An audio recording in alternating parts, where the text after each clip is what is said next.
Morning student.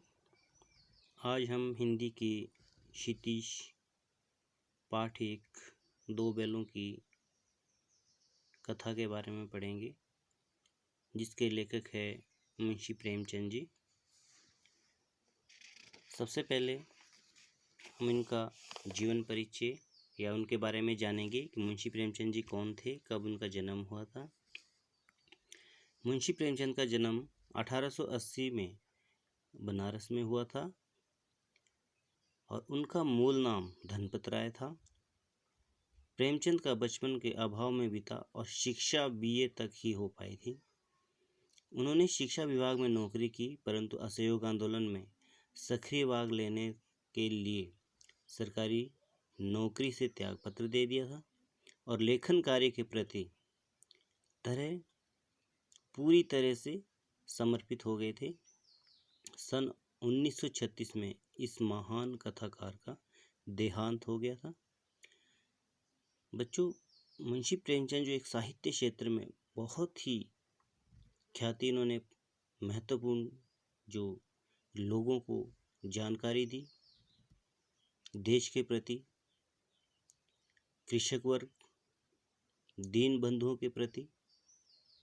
और जब स्वतंत्रता संग्राम में महात्मा गांधी जी अंग्रेजों के खिलाफ विद्रोह छेड़े थे, तो उनमें उनका बहुत ही बड़ा योगदान रहा था। उसके लिए उन्होंने अपनी सरकारी नौकरी से भी त्यागपत्र दे दिया था।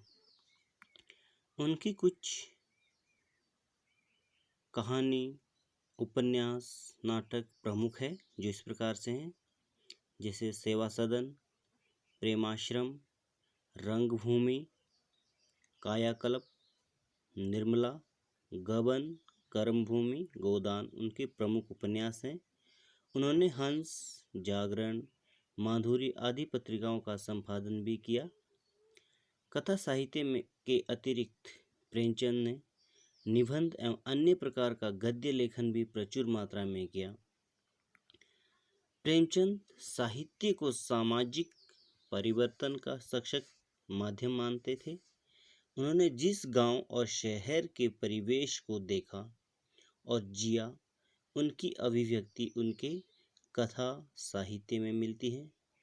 किसानों को और मजदूरों की दयनीय स्थिति, दलितों का शोषण, समाज में स्त्री की दुर्दशा और स्वाधीनता आंदोलन आदि उनकी रचनाओं का मूल विषय रहा है। अर्थात जब हमारा देश अंग्रेजों का गुलाम था, निम्न वर्गों पर बड़े बड़े सामाजिक या अमीर वर्गों का शोषण हो रहा था, तो उन्होंने उनके प्रति उन लोगों को उजागर किया जिनके ऊपर ये शोषण हो रहा था। प्रेमचंद की कथा साहित्य का संसार बहुत व्यापक है। उनमें मनुष्य की नहीं, पशु पक्षियों को भी अद्भुत आत्मीयता मिली है। बड़ी से बड़ी बात को सरल भाषा में सीधे और संक्षेप में कहना प्रेमचंद के लेखन की प्रमुख विशेषता थी या विशेषताएं हैं। उनकी भाषा सरल, संजीव एवं मुहावरेदार है तथा उन्होंने अरबी, फारसी और अंग्रेजी के प्रचलित शब्दों का कुशलतापूर्वक प्रयास किया। सरल भाषा यानी कि जिस क्षेत्र में वो किसी भी चीज के प्रति कोई आंदोलन छेड़ते थे, तो उस भाषा का प्रयोग उसी ही क्षेत्र में किया जाता था, ताकि अधिक से अधिक लोगों को इसके बारे में जानकारी प्राप्त मिल सके। तो आज हम इस चैप्टर में बेलों की कथा यानी कि दो बेलों की आत्मकथा के बारे में पढ़ेंगे, जो कि मुंशी प्रेमचंद द्वारा रचित हैं। इसमें दो बेलों के माध्यम से किस तरह की हमें सीख मिलती है, किसके बारे में उन्होंने उजागर किया है। दो बैलों की कथा के माध्यम से प्रेमचंद ने कृषक समाज और पशुओं के भावात्मक संबंध का वर्णन किया है। अर्थात कृषक समाज में पशु और किसानों का एक दूसरे के प्रति किस हिसाब से पूरक हैं, जिस हिसाब से एक कृषक के लिए जमीन में कार्य करने के लिए पशु की जो बहुत अहम भूमिका रहती है, इसलिए वो एक दूसरे के पूरक हैं, क्योंकि कृषक का पशुओं के बगैर कोई गुजारा नहीं होता। जिसमें हम हल जोतते हैं पुराने ज़माने में, आज तो बहुत ज़्यादा तकनीकी दौर शुरू हो गया है, लेकिन उस दौरान ज़्यादा मशीनरी वगैरह नहीं होती थी, तो पशुओं से ही खेतों की जुताई का काम होता था। तो प्रेमचंद ने पशुओं के माध्यम से या कृषक और पशु के बीच में गहरा संबंध बताया है। इस कहानी में उन्होंने यह भी बताया है कि स्वतंत्रता सहज में नहीं मिलती है। दूसरा पार्ट इसका है कि उस दौरान अंग्रेजों ने हमारे देश को पूरी तरह से जकड़ लिया था, गुलाम बना लिया था, और आसानी से वो हमें हमारा देश जो है आज़ाद नहीं कर रहे थे। तो उन्होंने इस कहानी के माध्यम से, दो बैलों के माध्यम से इस चीज़ की और भी उजागर किया है कि स्वतंत्रता हमें मांग के नहीं, बल्कि उसके लिए संघर्ष करना पड़ेगा, तब जाके ही हमें इन अंग्रेज़ों की गुलामी से हमें आज़ादी मिल पाएगी। इस प्रकार संक्षिप्त रूप में यह कहानी आज़ादी के आंदोलन की भावना से जुड़ी है।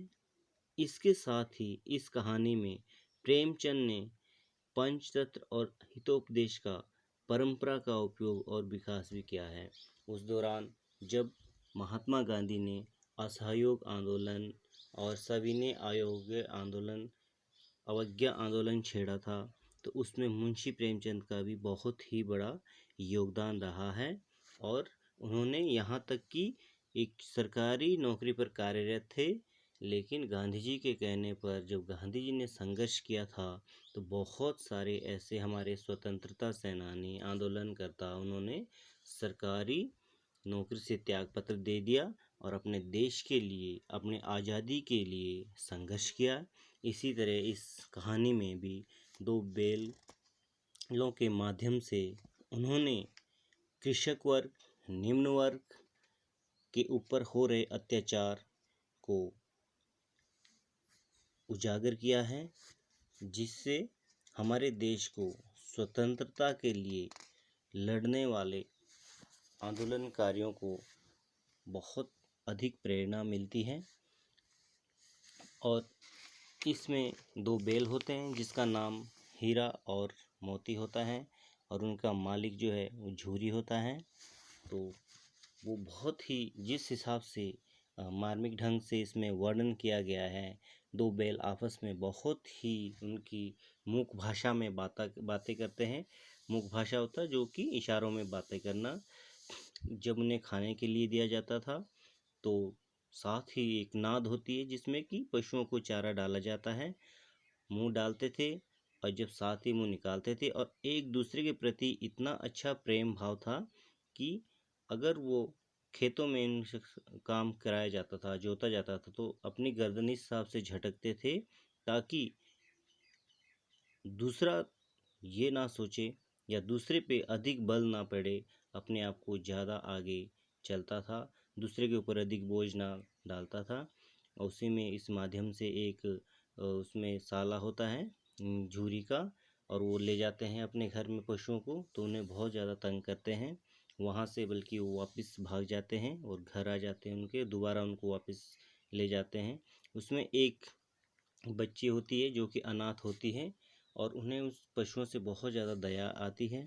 और जब उन्हें दया जो झूरी का जो साला होता है गया, उन्हें सूखा घास चारा डालती है उसकी पत्नी, तो उससे उसके ऊपर बहुत ज़्यादा दया आती है उन पशुओं के ऊपर, क्योंकि वो खुद उसके ऊपर वो चीज़ें बीत रही होती है। उसकी सौतेली माँ उसके साथ बहुत ज़्यादा गलत व्यवहार करती थी, जिससे कि उन्हें उस पशुओं के ऊपर भी वैसे ही दया आती थी, जो उसे लगता था कि उन्हें भी सूखा घास चारा डाल रहे हैं। तो इस प्रकार इसमें जब एक पशु, जो एक हीरा होता है और एक मोती होता है, तो मोती थोड़ा सा इसमें रूढ़ स्वभाव का होता है, मतलब गुस्सैल होता है। उस हिसाब से जैसे समाज में बताया गया, कुछ लोग गुस्सैल होते हैं, कुछ लोग शरीफ होते हैं, तो हीरा भी थोड़ा इसमें शरीफ होता है और समझदारी से हमेशा काम लेता है। और इस कहानी के माध्यम से मेन मुंशी प्रेमचंद का जो हमें उजागर किया है वो अपने स्वतंत्रता के प्रति, अपने देश के प्रति, निम्न वर्ग के शोषण के प्रति लोगों को जागृत किया है। तो इसमें क्वेश्चंस है कुछ। कांजी हाउस में पशुओं की हाजिरी क्यों ली जाती होगी? इसमें था कि पशु जो है ताकि वहाँ से भाग ना सके, पता चल सके कि सारे पशु वहीं पे ही हैं। छोटी बच्ची को बैलों के प्रति प्रेम क्यों उमड़ आया? क्योंकि वो भी एक अपनी सौतेली माँ की एक बेटी थी जिनके ऊपर बहुत ज़्यादा उसके अन्याय होता था, इसलिए उनको भी पशुओं के ऊपर इस चीज़ महसूस होता था कि उनके साथ भी सौतेला व्यवहार किया जा रहा है। तो बच्चों, इसमें अगर आपको कोई प्रॉब्लम आएगी तो आप मेरे व्हाट्सएप नंबर पे आप मुझसे संपर्क कर सकते हैं, और जिस चीज़ की आपको कोई क्वेश्चन समझ ना आ रहा हो तो पर्सनली मेरे व्हाट्सएप में मुझसे बात या इसके बारे में पूछ सकते हैं। और इसके जो है first, second, third, fourth, fifth, sixth और सेवन्थ जो है क्वेश्चन पूरी तरह से कर ले, लिख लेना। और अगर आपको कोई भी प्रॉब्लम्स इसमें क्रिएट होती है, समझ ना आ रहा हो, एक बार इस लेसन को अच्छी तरह रीड कर लेना और उसके क्वेश्चंस वगैरह सारे लिख लेना। Thank you.